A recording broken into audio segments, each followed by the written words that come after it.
Hello, and welcome back to well, I guess you call it a lecture series. What I want to do is go through those problems that we handed out in class. So the first one that we did it in class. I just want to go over it real quick for those that were not in class. So we have Corey's Corporation. They have has an equity value that equals 13,225 or 255, excuse me. They also have the long-term debt, which equals 8,300, and they give us the net working capital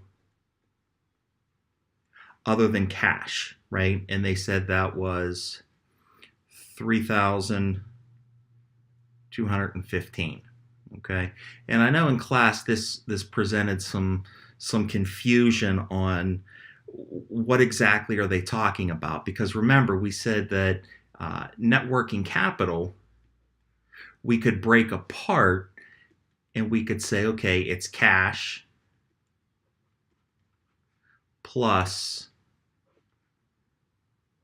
current assets minus current liabilities, right? Um, they give us the fixed assets. Well, it should be an A, sorry. Fixed assets of 17,480. And they told us that the current liabilities is 1670. Okay, so right off the bat, and we can look at it this way too. When we're looking at our net working capital, because I remember in class we had some difficulty with why are we had to subtract out that current assets and current liability, or the current liabilities, we had to add it back, right? So if we think about it, we have our cash, which we don't know what it is, plus, and then we have our current assets minus our current liabilities, right? And they're telling us that this whole thing right here equals the 3,215. Okay, but they give us the current liabilities portion of it. They don't give us what the current assets are. So in essence, we could figure out very easily what the current assets are, right?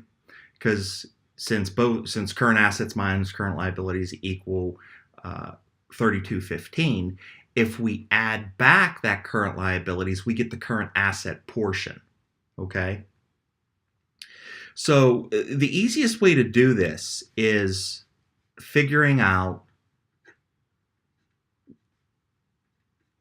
what our assets are, what our liabilities are, and what our owner's equity is, right? So we know that the right side of the equation is going to be the 1670, which is the liabilities or the current liabilities, plus the long-term liabilities of 8,300, plus our equity, which is 13,255.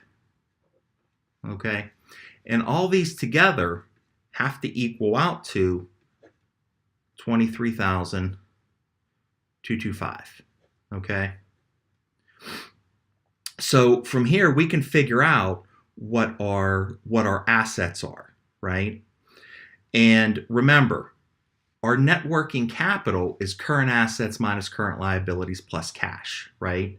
So in essence, and if we focus in on this net working capital,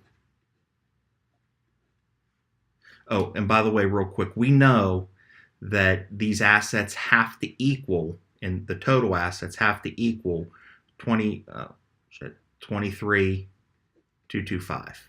Okay?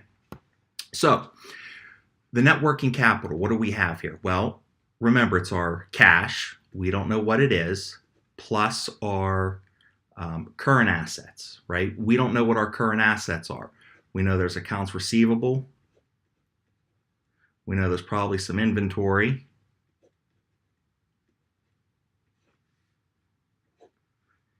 And then from this, we're going to subtract out our current liabilities, which is the 1670. Okay? All right. So right off the bat, we could say that, hey, net working capital equals that 3215 plus C plus AR plus inventory minus 1670, right? So remember, net working capital, current assets minus current liabilities. So if we add,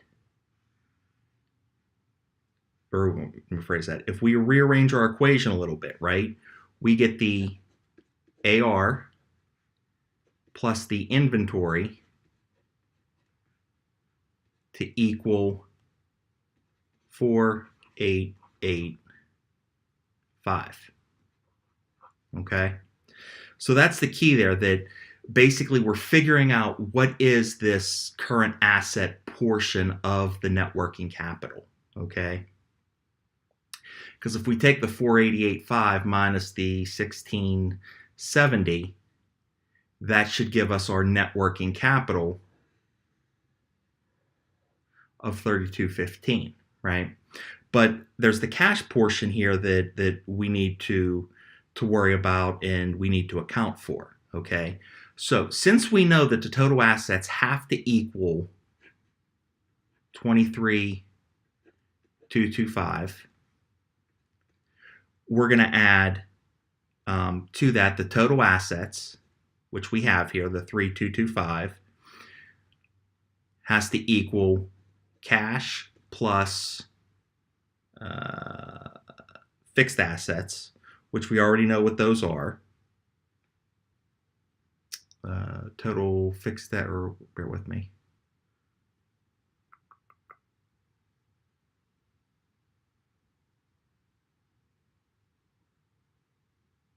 No, they did not give us or yeah, they did, 17,480. Maybe this wasn't a good color to choose. I hope you guys can see it better than I can. Okay, so we got cash plus the 17,480, which is our fixed assets, right? Minus, or no, we're going to add here our inventory and our AR, our accounts receivable. Okay, so what we can do is rearrange this entire there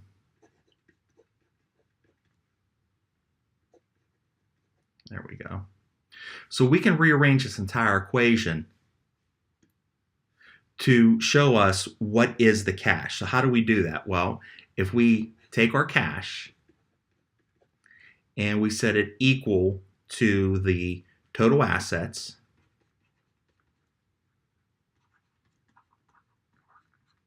which we know have to be 23,225.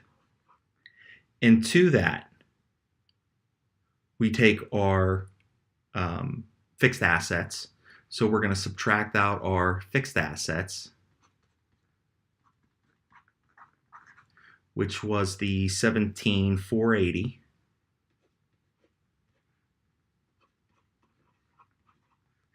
And then we're going to subtract out the AR, accounts receivable, plus the inventory, which is nothing more than our current assets less the cash, right? So minus 4,885.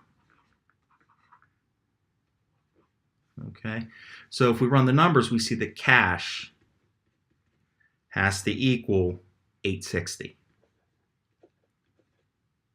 Okay. So in class, we looked at the long equation and we says, well, wait a minute, why are we backing out that, or why do we have to add back in that those current liabilities?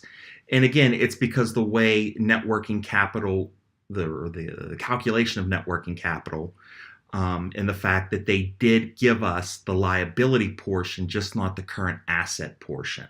Okay, so hopefully that clears a few things up on that problem. Let's see, we did work on number 2. And I want to go over that again because I believe there were a couple students that might have had a couple questions on that one.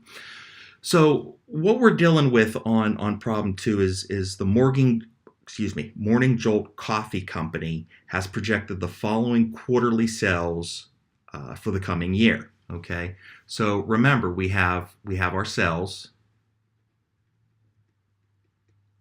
and they give it to us in Q1, Q2, Q3, and Q4.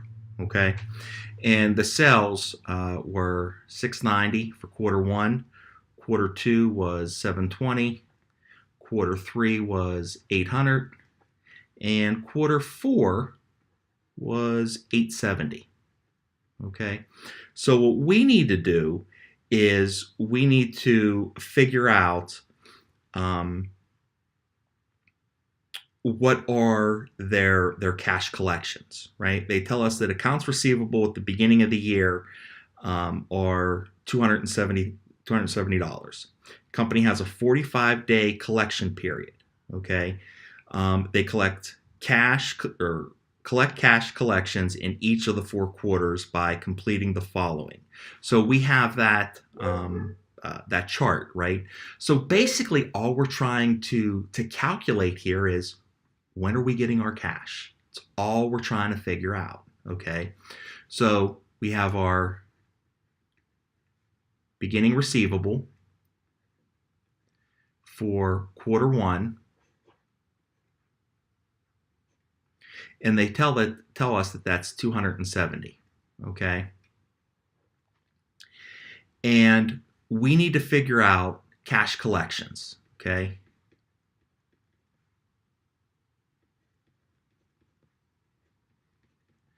But they don't really give us enough information, right? They tell us that we have a 45-day collection period.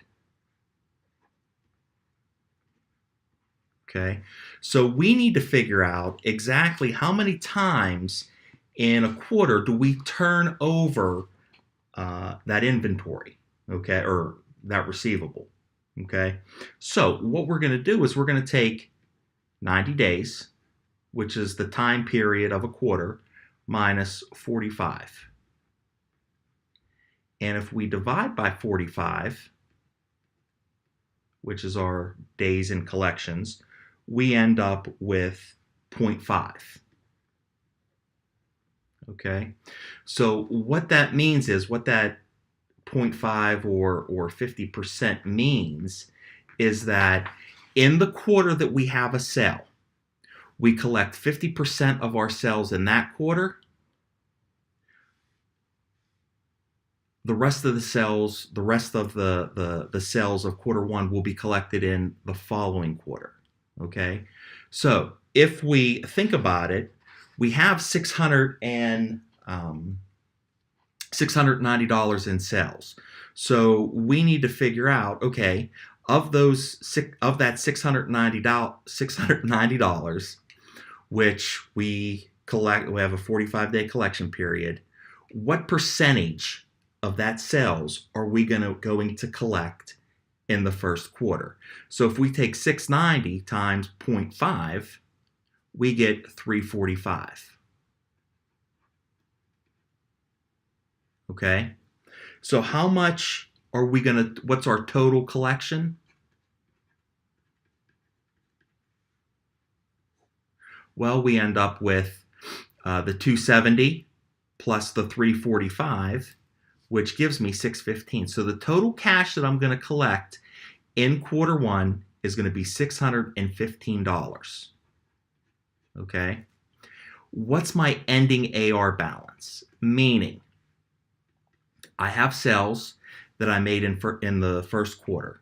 50% of these sales I collected the cash on, which is a 345. The other half of these sales I did not collect. I'm going to collect them in the following quarter. So the accounts receivable is going to be 345. Okay? So let's look at quarter two. Okay, quarter two. The beginning receivable, whenever we start the second quarter, is 345. Okay? During the second quarter, we sell $720 worth of sales. What is it? Coffee or whatever, right? We need to figure out, in quarter two, I have these sales. What's my collection policy? I don't want to say collection policy. What's my collection history? Meaning, how much of these sales am I going to collect in this period versus how much am I going to collect in the next period? Well, I'm going to collect 50% of the second quarter sales. Okay, so if I take my 720 times my 0.5, that gives me $360. That means of this sales, I'm going to collect $360 of that. Well, what happens to the other half, the other 360? Well, I'm not going to collect it until the following quarter. So that's my accounts receivable of 360. Okay? So how much cash did I exactly collect during the second quarter? Well, I collected the $360 of quarter two sales, plus I collected the receivables that I had from quarter one. I collected those in quarter two. Okay, so if I add together my 345 and my 360, I get 705. That means my total cash collected for the second quarter is 705. Okay, now, what about the third quarter? Well, in quarter three, same thing happens. My beginning accounts receivable is 360. Okay, in quarter three, I have $800 worth of sales. I know that since I turn my receivables over every 45 days, I'm going to turn this over, or I'm going to have a collection percentage of 50%, meaning in the month of in the quarter of the sale, I'm going to collect 50% of that month's sales. When am I going to collect the rest of it? Well, the following quarter. Okay, so I'm going to have $400 here. This is $400 cash that I collect from quarter three sales. What's my receivables? Well, I sold $800 or $800 worth of coffee. Of those $800 sales, 400 of them I collected the cash. The other half, 400, I'm going to collect later, right, in the following quarter. So how much cash did I collect in quarter three? Well, that's easy. I take my 360 of receivables plus the cash collection of this quarter's sales, right, which ends up giving me 760. Okay. Fourth quarter, same thing happens. Quarter four. Okay, what are we doing? Well, what are my beginning receivables? Well, if I ended quarter three with 400, I got to begin quarter four with the same amount, $400. Okay. How much cash did I collect in quarter four? Well, of the quarter four sales, I sold $870. I know that of that $870 for the quarter sales, I'm going to collect half of that in the quarter of the sales. So that means I'm going to collect $435. How much am I going to collect in the next quarter, or the next year actually, right? Well, it's going to be the $435. Okay, so what are my total cash collections here? Well, it's going to be $835. Okay, and bear with me here for a second.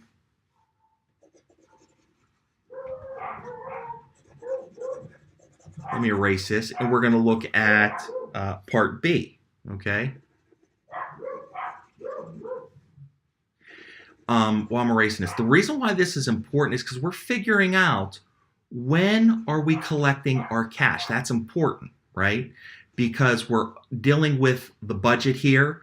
We're dealing with cash collections. We need the cash. We know from our class discussion that cash is the lifeblood of the business, right? Just because we have sales doesn't necessarily mean we have cash. We just saw if we have a 45-day, an average, or it takes us on average 45 days to collect our receivables, that cash is going to be spread out, right? So we can identify when we're going to have some cash, a cash shortfall, and maybe we need to finance, okay? So let's go ahead and let's look at, and I'm going to change my colors here just to, let's do blue. Okay, so let's look at B. B says that, hey, we have cash collections with a collection period of 60 days. 60 days. Okay, well, that kind of sucks. And basically, that means it takes us 60 days to collect on our receivables. So we need to figure out what percentage of the sales are we going to collect in the month of the sale or in the quarter of the sale, okay? So if we take 90 minus 60 divided by 60, we end up with 0.333 forever, right? So to make this simple, we're going to say 33%, not 1/3. We're going to say 33%. When we make a sale, we collect 33% of the cash in the quarter of the sale. The quarter following the sale, we collect the rest of that money, okay? So we're still going to start off with $270 of receivables, okay, in quarter one. So let's do the same exact thing we did, the same process, right? $690 worth of sales in quarter one. Okay, great. How much of that cash are we going to collect? Well, 690 times 0.33 gives me 227.7. Well, I'm going to round that just to get rid of the decimal place, and I'm going to say 228. Okay. What's my total cash that I collected during this quarter? Well, that's easy. If I take the 228 plus the 270, I see that the total cash I collected is $498. Okay, so what then is my accounts receivable?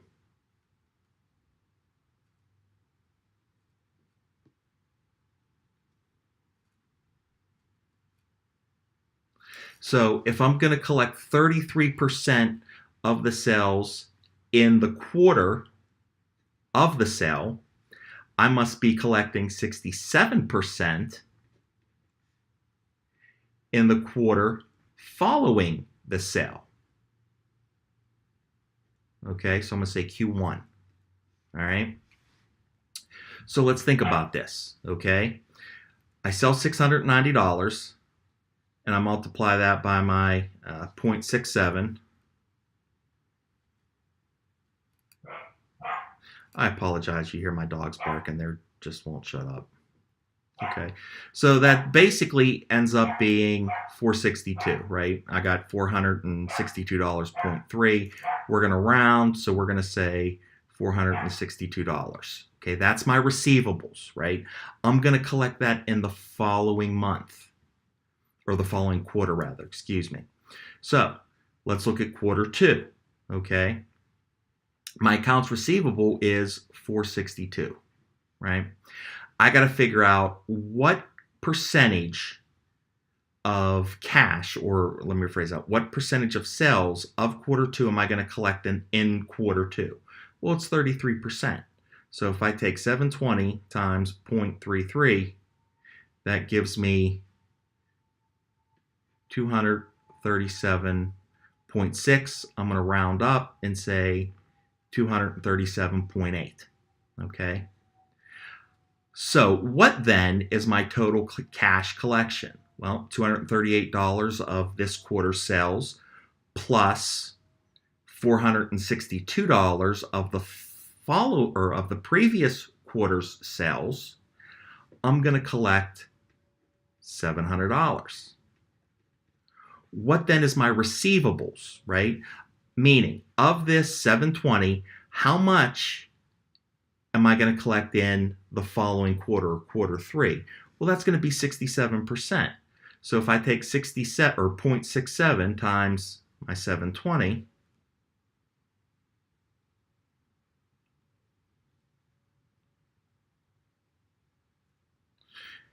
equals 482.4. Again, I'm going to round and just say $482. Okay? So we keep doing the same thing. I'm not going to finish out this quarter. You can do that yourself. But I do want to do one thing, and just to kind of show you the difference in how, from a business standpoint, this could really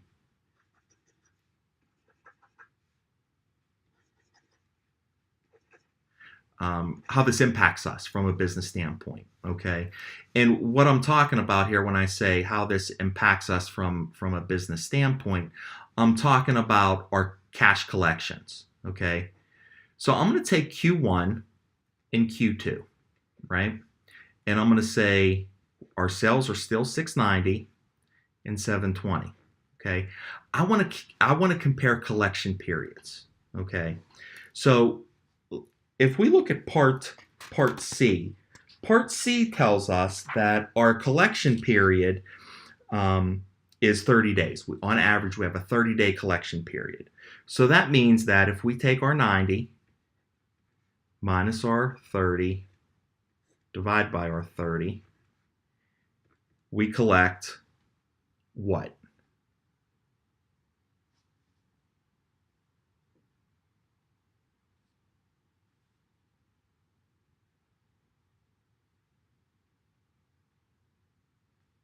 Two-thirds, right? We collect two-thirds of the current sales are collected, okay? So if we look at two-thirds, technically that's really 0.6666, bunch of sixes, and then finally we hit a 7, right? Well, just for the sake of this exercise, we're going to say it's 0.67, okay? 0.67%. So let's think about it this way, okay? Hopefully you're okay with the numbers. Hopefully you see why I just kind of round a little bit and said 67%. So let's look at Q1 and Q2 again, but this time we're going to look at it and compare it to the collections, okay, or the percentage of time it takes us. So our beginning receivables is still 270, okay? So we need to, again, figure out 0.67 is our collection period, or our collection percentage, meaning of the first quarter sales of 690, we're going to collect 67% in the month of the sale. The rest of it is going to be collected following the month of the sale, okay? So if I take 690 times my 67%, I see that I collect $462. It's actually 0.3, but 462 in the month of the sale. Okay, well, how much am I going to collect in the following quarter? Well, that's easy. 33%. 33% is going to be collected in the following month of the sale. So 0.33 times 690 equals 227.7 or 228. I'm going to round, okay? This is my receivable, okay? So how much cash did I collect in the month or in the quarter of the sale? Well, I collected $270 from my receivables from last quarter plus $462 of this quarter. That means I collected $732, okay? So the point I'm trying to make here, and the real takeaway here, is the fact that our collection period is very, very, very important to us. It dictates when we receive our cash. So it's all a timing issue, right? If you were a business, which would you rather have? A collection period of 30 days or a collection period of 60 days? And it does matter. It definitely matters. Because think about it. If I have a collection period of 60 days, I'm going to collect $498 of my sales in the quarter of the sale, right? Or in that quarter, okay? The following, or if I have a 30-day period, notice how much I'm going to collect. $732 total cash collected. So I'm collecting more of the sales, or I'm collecting the cash in the period in which the sale actually occurs, under or depending on the cash collections, okay, or the days days receivable, okay. So that's the main takeaway here. Calculations are pretty simple. I want to do one more, and then actually we'll do two more.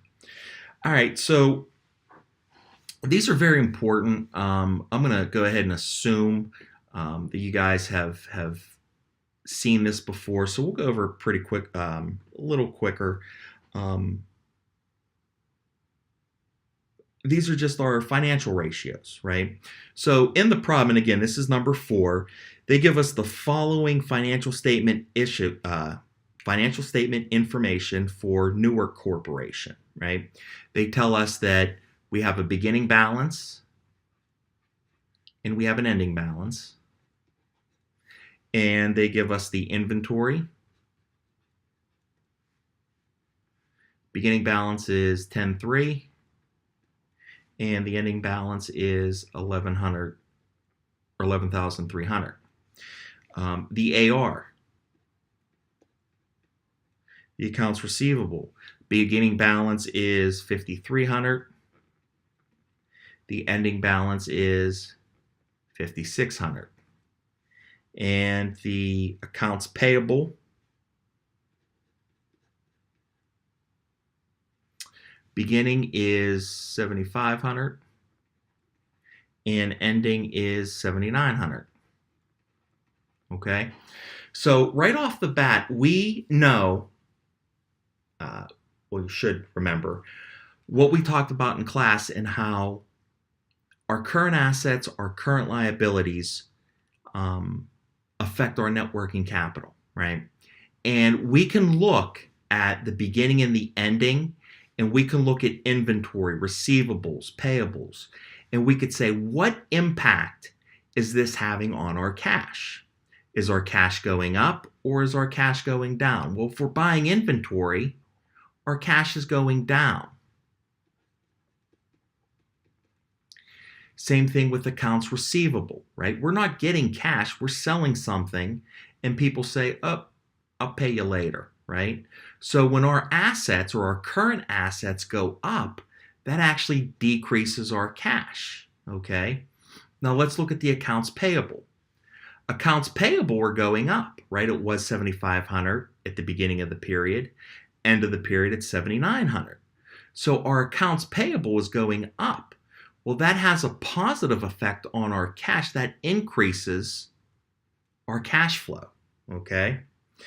They give us a little bit more information. They tell us about the credit sales.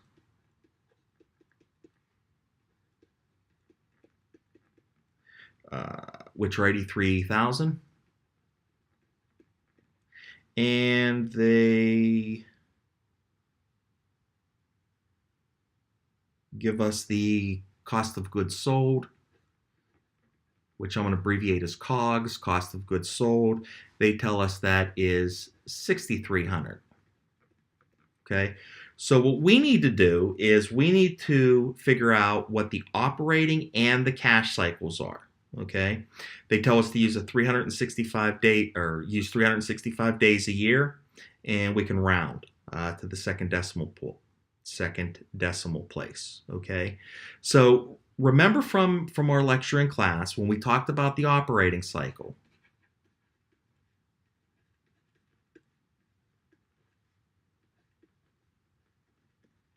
We said this is the time from when we pay cash, pay dollars for supplies or inventory or whatever we're going to turn around and sell. And it ends whenever we receive that money, okay? Whenever we receive that money. So the first thing we need to figure out is what is our inventory period, right? And the next portion of that has to do with our receivable period. Okay, so how do I figure out what the inventory portion of it is? Okay, so in order to figure out the inventory portion, the first thing I need to do is figure out what's my inventory turnover. And in order to figure that out, we take our cost of goods sold and we divide it by our average inventory. Okay, so we already have our cost of goods sold, which is $63,000 divided by our average inventory. Well, our average inventory is the difference, or our average inventory is 10,300 plus 11,300 divided by 2. Okay, and we see that our inventory turnover equals 5.833 times. Okay, so the next thing we need to figure out is what is our inventory period. Okay, so we got our inventory turnover. We can now figure out what our inventory period is, because that's one of the periods that make up the operating cycle, right? We said inventory period plus our AR period. Hopefully you remember that. Okay, so how do we figure out what our inventory period is? Well, that's easy. To figure out our inventory period, we take the number of days in a year and we divide by the inventory turnover. Bear with me here.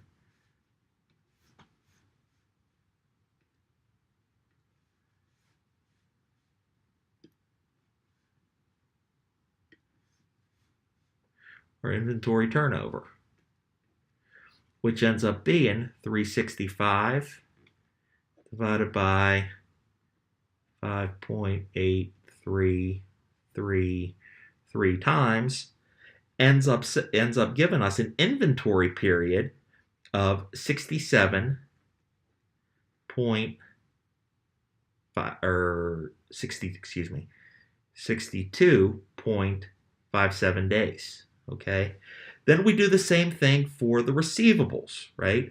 First thing we got to figure out is what is our AR turnover.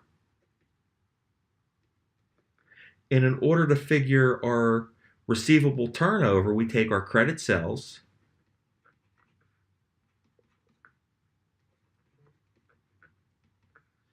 divided by the average receivables.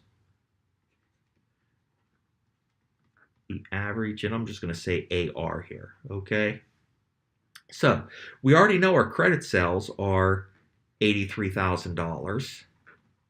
What's our average accounts receivable? Well, that's easy.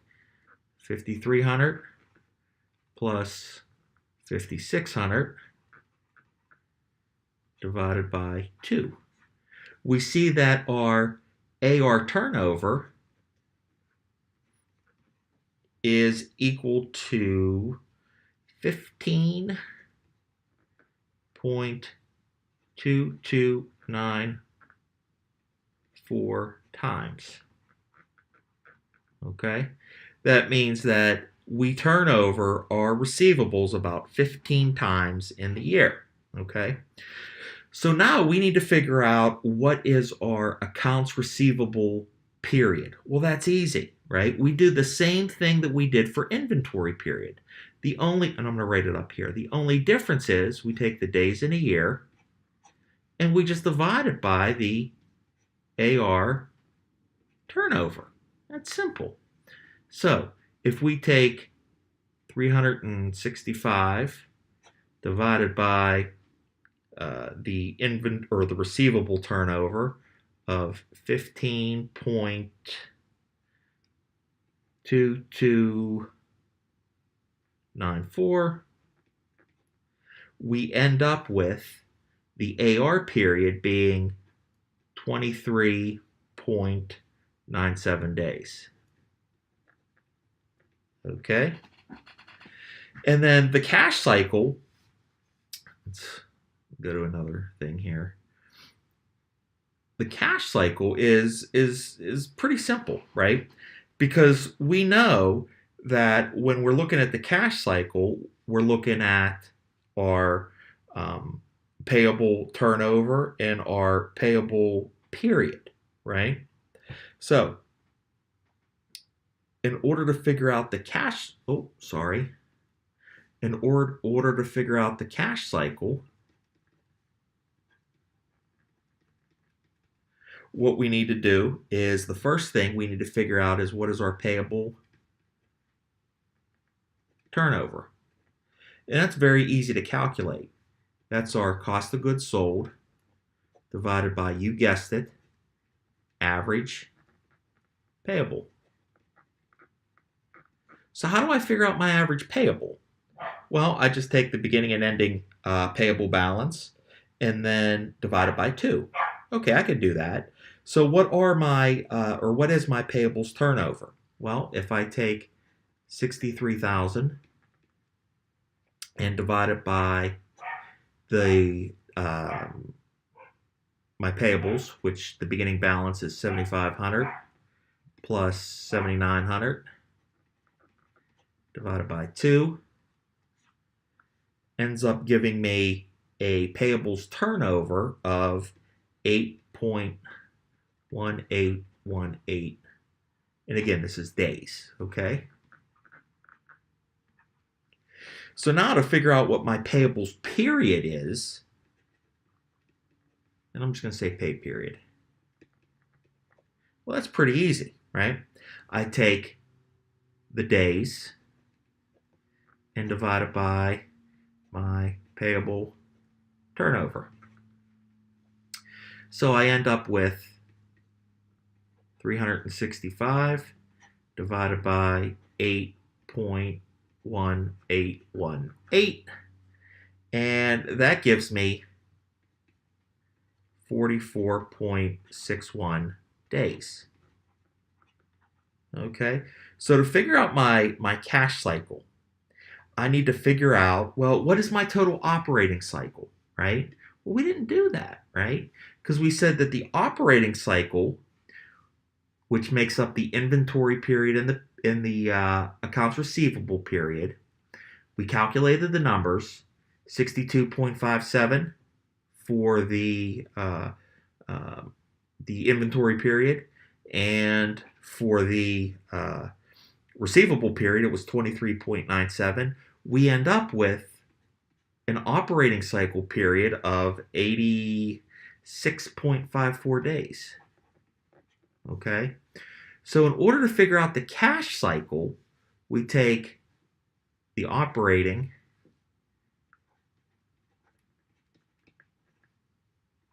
cycle minus our payable period.